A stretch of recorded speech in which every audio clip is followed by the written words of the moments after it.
Hello friends, कैसे हो आप लोग। उम्मीद करते हैं कि आप लोग बहुत अच्छे होंगे। आज हम डिस्कस करने वाले हैं एनसीईआरटी साइंस, जो कि 9th क्लास का होगा, चैप्टर नंबर 11 का पार्ट 2।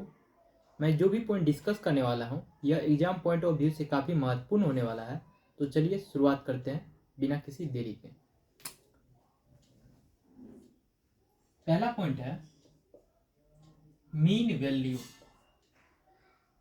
के दोनों और माध्यम में मैक्सिमम डिस्टर्बेंस के परिमाण को तरंग का एम्पलीट्यूड कहते हैं।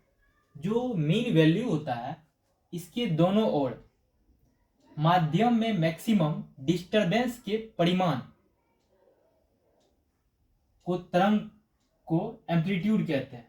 ओके, एम्पलीट्यूड को ए लेटर से रिप्रेजेंट किया जाता है। जो मीन वैल्यू होता है, इसके दोनों ओर माध्यम में मैक्सिमम डिस्टरबेंस, जो ज़्यादा से ज़्यादा डिस्टरबेंस हो सकती है, उसके परिमाण को तरंग का एम्पलीट्यूड कहते हैं और इसे ए लेटर से रिप्रेजेंट किया जाता है। ओके, नेक्स्ट पॉइंट है सॉफ्ट साउंड का आयाम छोटा और लाउडर साउंड का आयाम बड़ा होता है। जो कोई भी व्यक्ति सॉफ्ट साउंड प्रोड्यूस करते हैं, बहुत प्यार से अच्छे से बोलते हैं, उसका जो एम्पलीट्यूड होता है छोटा होता है, जो सॉफ्ट साउंड होता है। और जो लाउडर साउंड होता है, जो व्यक्ति बहुत तेज से बोलते हैं, उसका आयाम जो होता है, एम्पलीट्यूड जो होता है, बहुत बड़ा होता है। ओके, नेक्स्ट पॉइंट है सिंगल फ्रीक्वेंसी के साउंड को टोन कहा जाता है। यह भी एग्जाम पॉइंट ऑफ व्यू से काफी महत्वपूर्ण है, तो ध्यान रखिएगा। जो सिंगल फ्रीक्वेंसी के साउंड होते हैं, इसको क्या कहा जाता है? टोन कहा जाता है। ओके, नेक्स्ट पॉइंट है कोई फ्रीक्वेंसी के मिक्सचर के कारण उत्पन्न होने वाली साउंड को नोट कहा जाता है। कोई फ्रीक्वेंसी है, उसका मिक्सचर है, कॉम्बिनेशन है, उससे जो उत्पन्न साउंड होता है उसको नोट कहा जाता है। ओके, और सुनने में प्लेजेंट होता है। प्लेजेंट मतलब सुखद होता है ईयर कान के लिए। नेक्स्ट पॉइंट है नॉइज। जो नॉइज होता है ईयर कान के लिए अप्रिय होता है, अनप्लेजेंट होता है। संगीत सुनने में सुखद है और गुणवत्ता वाला है। जो नॉइज होता है, यह क्या होता है? अनप्लेजेंट होता है। और म्यूजिक, संगीत सुनने में सुखद है और गुणवत्ता वाला है। ओके, क्वालिटेटिव वाला साउंड होता है। ओके, नेक्स्ट पॉइंट है speed. Speed equal to distance by time.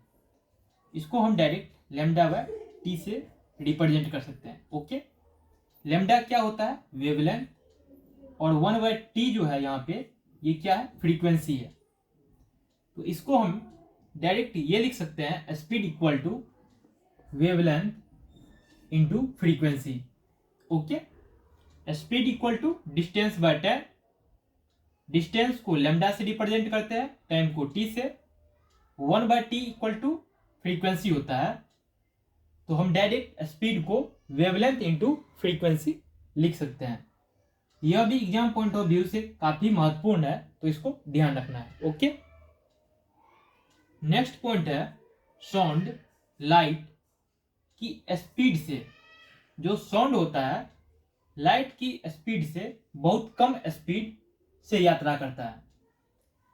कहने का मतलब यह है कि लाइट का जो स्पीड होता है काफी ज्यादा होता है कंपैरेटिवली साउंड के। ऐसे आप इसको लिख सकते हो लाइट साउंड। जो साउंड का स्पीड होता है कम होता है, और लाइट का जो स्पीड होता है काफी ज्यादा होता है साउंड के कंपेयर में। ओके, नेक्स्ट पॉइंट है किसी मीडियम, कोई भी माध्यम है, में साउंड की गति मीडियम के टेम्परेचर पर डिपेंड करता है। यदि माध्यम, कोई भी मीडियम का टेम्परेचर ज़्यादा होगा तो स्पीड ऑफ साउंड जो होगा ज़्यादा होगा। ओके, नेक्स्ट पॉइंट है, जब हम सॉलिड से गैसियस स्टेट में जाते हैं तो साउंड की स्पीड कम हो जाती है।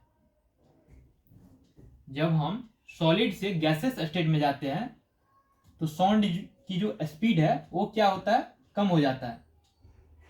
नेक्स्ट पॉइंट है, किसी भी मीडियम में जैसे जैसे टेम्परेचर बढ़ाते हैं, कोई मीडियम है, कोई भी माध्यम है, उसमें यदि हम टेम्परेचर जैसे जैसे बढ़ाएंगे साउंड की स्पीड बढ़ती है, साउंड का स्पीड क्या होगा, बढ़ेगा। ओके,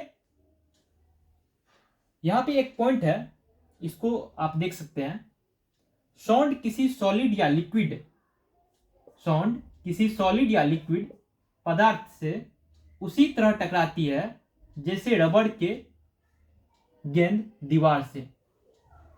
साउंड जो है यह किसी भी सॉलिड या लिक्विड पदार्थ से उसी तरह टकराते हैं जैसे कि हम रबड़ के गेंद को फेंकते हैं दीवार पे तो टकरा के रिटर्न आती है। ओके,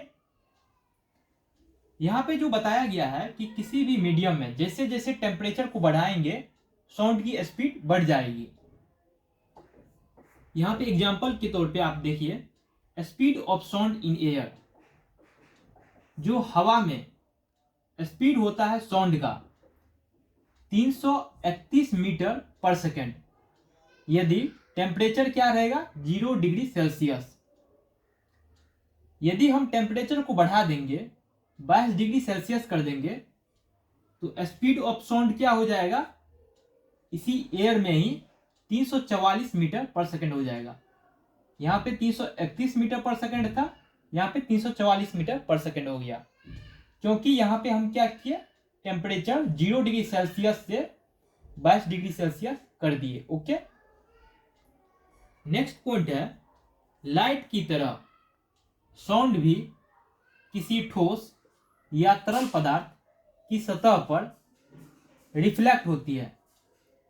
जैसे लाइट किसी भी सॉलिड या लिक्विड पदार्थ पे टकराने पे रिफ्लेक्ट होती है, ठीक उसी प्रकार साउंड भी किसी सॉलिड या लिक्विड पदार्थ पे टकराने से रिफ्लेक्ट होती है। इसी चीज को बताया गया है, जैसे लाइट रिफ्लेक्शन का लॉ,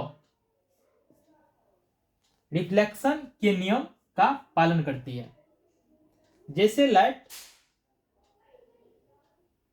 का एक होता है ना प्रकाश का परावर्तन का नियम, प्रकाश का अपवर्तन का नियम, ठीक उसी प्रकार साउंड भी प्रकाश के परावर्तन के नियम को फॉलो अप करते हैं और साउंड जस्ट लाइक लाइट की तरह ही रिफ्लेक्ट होता है। ओके, नेक्स्ट पॉइंट है, यह एग्जाम पॉइंट ऑफ व्यू से काफी महत्वपूर्ण है तो इसको ध्यान रखना है। इको, किसी सुटेबल परावर्तक वस्तु के पास चिल्लाते या ताली बजाते हैं तो हमें थोड़ी देर बाद फिर से साउंड सुनाई देता है। यह साउंड जिसे हम सुनते हैं उसे इको कहा जाता है। इको क्या होता है, यदि हम कुछ बोलते हैं एक सर्टेन डिस्टेंस पे, यदि कोई ऑब्स्टेकल रखा हुआ है और जो मैंने बोला है वही चीज यदि कुछ सेकंड के बाद दोहराया जाए, रिटर्न हो वही आवाज, तो उसे हम क्या कहेंगे, इको कहेंगे। लेकिन जो मैंने बोला है और जो ऑब्स्टेकल है उसकी डिस्टेंस एक सर्टेन होनी चाहिए, उसी को भी आगे बताया गया है यहाँ पे। और इको जो होता है यह, इसकी जो आवाज होती है काफी क्लियरिटी होती है, मतलब जो आपने बोला वही चीज आपको सुनने को मिलेगा 0.1 सेकेंड के बाद। ओके, नेक्स्ट पॉइंट है साउंड की अनुभूति हमारे ब्रेन में लगभग 0.1 सेकेंड तक बनी रहती है। जो आपने सुना, आपने कुछ बोला किसी ऑब्स्टेकल पे, वो आवाज टकराया फिर रिटर्न हुआ, वो आवाज जो आप फिर सुनेंगे उसकी जो अनुभूति रहेगी वो 0.1 सेकेंड तक रहेगी आपके ब्रेन में। ओके, नेक्स्ट पॉइंट है एयर का टेम्परेचर 22 डिग्री सेल्सियस है तो साउंड की गति 344 मीटर पर सेकेंड होगा। यह एग्जाम पॉइंट ऑफ व्यू से काफी महत्वपूर्ण है, तो इसको ध्यान रखना है। जनरली जो इन्वायरमेंट का टेम्परेचर रहता है 22 से 24 के आसपास रहता है। यदि एयर का टेम्परेचर 22 डिग्री सेल्सियस हो तो साउंड की जो गति होगी कितना होगा 344 मीटर पर सेकेंड। यहां से क्वेश्चन बनता है, इसको ध्यान रखना है। इस डिजिट को 344 या 345 डिपेंड करता है टेम्परेचर पे, लेकिन जनरली ये पूछ लिया जाता है, तो इसको ध्यान रखना है। नेक्स्ट पॉइंट है साउंड द्वारा जनरेट से रिफ्लेक्टिंग सरफेस और वापस तय की गई कुल दूरी 34.4 मीटर होना चाहिए। जो साउंड जनरेट होता है, मान लीजिए मैंने कुछ बोला, आगे कुछ ऑब्स्टेकल है तो मैं यहां से बोल रहा हूं और जो ऑब्स्टेकल है वहां पे साउंड जाएगा, फिर साउंड वहां से रिटर्न होएगी। जैसे रिटर्न होती है फिर जो मेरे पास वो रिटर्न होके आवाज आती है, उसकी जो डिस्टेंस होनी चाहिए 34.4 मीटर होना चाहिए। उसके बाद ही हम आवाज को क्लियरिटी सुन पाएंगे और उसी को हम इको कहेंगे। यदि स्पष्ट प्रतिध्वनि सुनने के लिए मनुष्य और साउंड की रिफ्लेक्टेड ऑब्स्टेकल की दूरी 17.2 मीटर होगा, तो टोटल डिस्टेंस कितना हो गया 34.4 मीटर। तो ऑब्स्टेकल जो है और मैं जो यहां पे हूं उसके बीच की दूरी कितना हो गया, इसका आधा 17.2 मीटर। यह भी एग्जाम में पूछ लिया जाता है कि इको को, प्रतिध्वनि को क्लियरिटी सुनने के लिए एक श्रोता और एक ऑब्स्टेकल के बीच की दूरी क्या होनी चाहिए। यदि टोटल डिस्टेंस पूछ लिया जाए तो 34.4 मीटर हो जाएगा, लेकिन ऑब्स्टेकल और मनुष्य के बीच की दूरी यदि पूछ दिया जाए तो 17.2 मीटर होगा। तो थैंक यू फ्रेंड्स, इस वीडियो में इतना ही। Hope you will learn something new.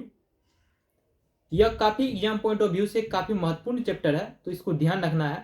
Thank you for watching this video.